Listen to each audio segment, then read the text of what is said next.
Ayan mga kapares, magandang hapon, magandang gabi. At nag-uumpisa ng ang aking parisan ulit.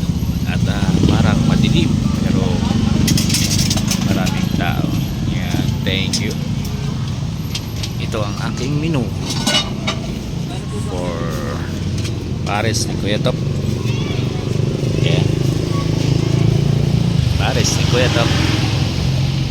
Then, meron din po tayo sisig. Yan. May sisig din po tayo. Ayan. At may sisig tayo. Ayan, sisig rice. Yan.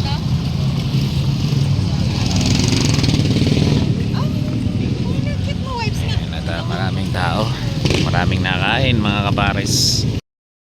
Marami na naman nabili mga kapares.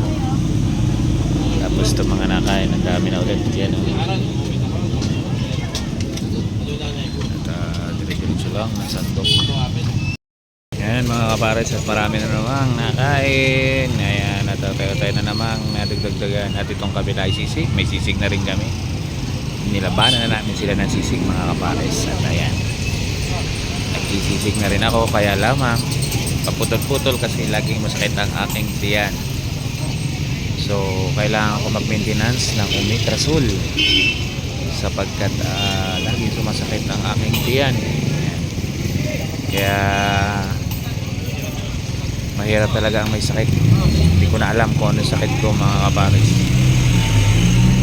Pero laban lang tayo. Kung hanggang saan abutin, hindi ganun na lang mangyari. Ayan, Merry Christmas sa inyo mga kapares. Magandang gabi po sa inyo lahat.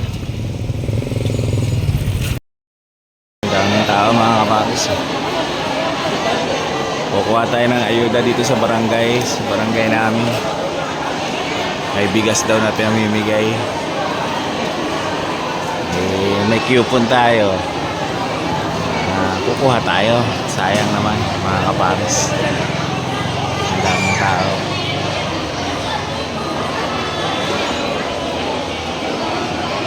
Yan po ay lahat ay kukuha ng ayudang bigas mula sa ating mayor. Bigay ng mayor ng Tayabas. Shout out sa inyo, maraming salamat sa inyo mayor. Merry Christmas po. Salamat at marami kayong matutulungan dito sa bayan ng Tayabas. Ayan, at napakaraming tao nga po mga kapares.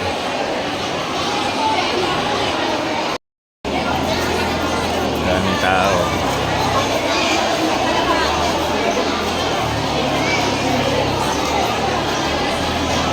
Maraming tao, maraming kukuha ng ayuda. Hindi namin alam kung ano pa ipamibigay. Balita namin may bigas mga kapares. Pero hindi namin alam kung ano pa yung kasamaan nun. So na ito yung coupon. Ayan ang coupon.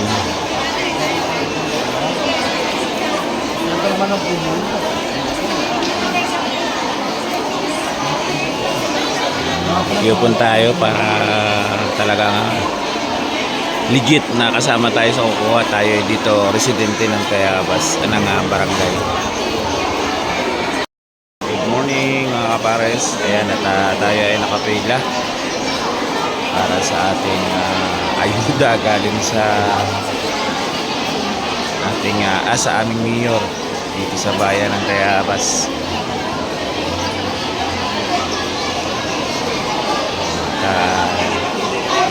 Sobrang daming tao mga kapares. Nakapila lang kami para itanong kung anong oras yung makukuha yung ayuda. Akala ko pumila kami para diretso kuha na yung ayuda, hindi pala. Magpapa-inform lang na nandito kami at residente kami dito sa bayan, sa barangay na ito, dito sa bayan. Magandang araw sa inyo lahat mga kapares, at Merry Christmas. At sana marami kayong handa. Ayan, at mamaya ulit. Ilang piraso ng 50? pudding.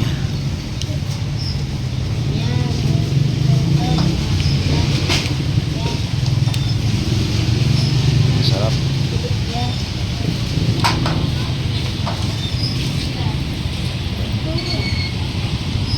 Saka isa nito nasa baba.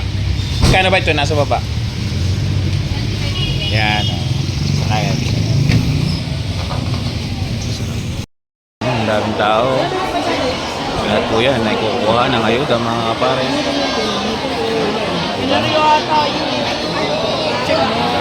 Sayang naman kung di natin kukuhain.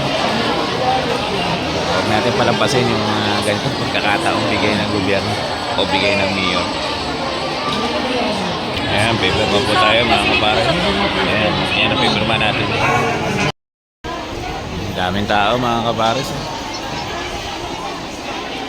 Ayan, nandito na ako sa labas ng cover court kung saan andyan din po yung barangay.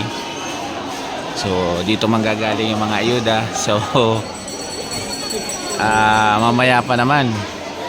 At ako'y mamimili muna sa aking parisan at mamaya pa naman daw. Sayang ang oras. Yan, magandang araw sa inyong lahat mga kapares. Sobrang maulan na naman. Laging may blessing na dumarating dito sa bayan ng Tayabas. Sobrang ulan. Mamaya ulit mga kapares. Sobrang daming tao. Lalo sa loob, punong-puno yan mga kapares. Daming tao mga kapares. Oh, punong kami dito sa loob para sa ayuda. Ayan o.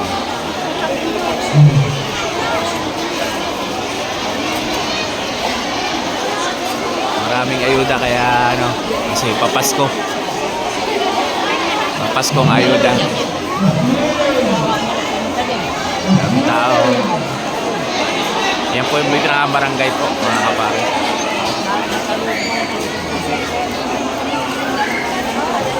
Daming tao.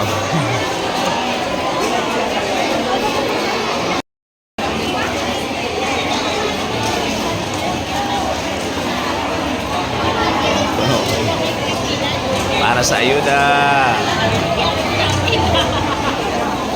Sayang naman po kasi kung hindi ko kuhain. Residente po ako dito. Sayang kung iba lang yung kukuha.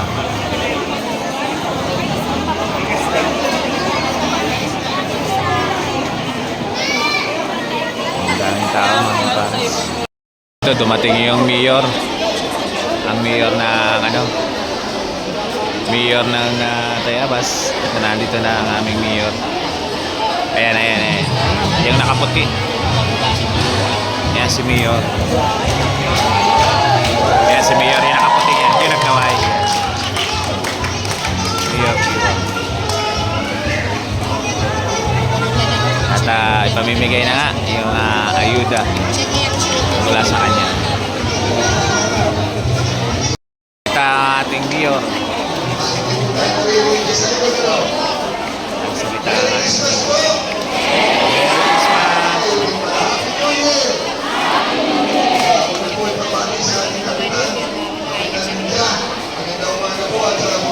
Sa dunya ng barangay nila.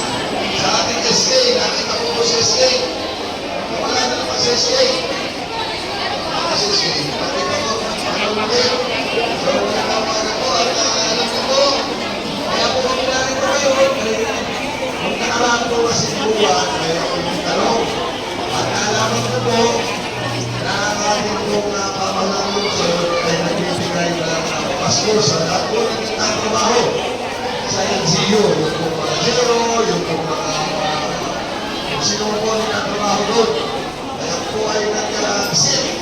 Sabi ko atin yung nasa LGU ay nakakatanggap mga pwedeng malamigin o malamakin ang mga minuto po ng pamalang lungsod. Kaya naisip ko po, ay isama ang ating mga kababayan sa bibigyan ngayong Pasko po.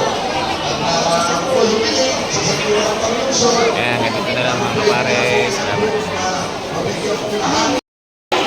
Yan, ang daming tao mga kapares. Hanggang ngayon, nandito pa rin kami sa pila at nagkakagulo pa rin. At hindi pa rin nga nila alam ang gagawin. Medyo Ayan, at syempre excited makatanggap ng mga ayuda galing sa government. So, natutuwa yung ibang mga tao dahil syempre pangtawid gutom din naman yung matatanggap nila. Sapagkat ang pagkakaalam ko mayroong tigli 5 kilong bigas. So, hindi ko po alam kung ano pa po yung mga kasamahan, mga kapares.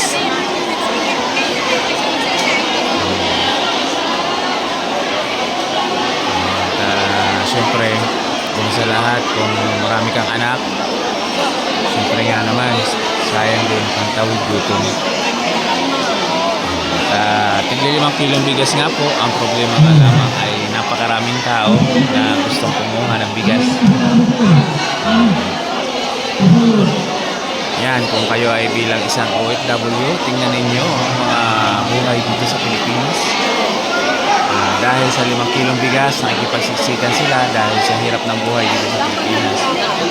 Kaya kayo mga OFW, magtipid kayo sa inyong mga ipapadala dito sa Pilipinas para na sa ganun, makaipon din po kayo ng pansarili ninyo. Ganito po ang nangyayari sa Pilipinas. Kahit 5 kilong bigas talagang pinagkakaguluhan dahil libre, dahil siyempre mahirap ang buhay dito sa Pilipinas talaga. Kaya kayo mga OFW, lalo na rin may mga opportunity kayo na mag-stay dyan sa inyong mga trabahuhan. Siguro kailangan pa nyo mag-extend dahil sa hirap ng buhay dito sa Pilipinas. Sobrang daming tao mga kapares.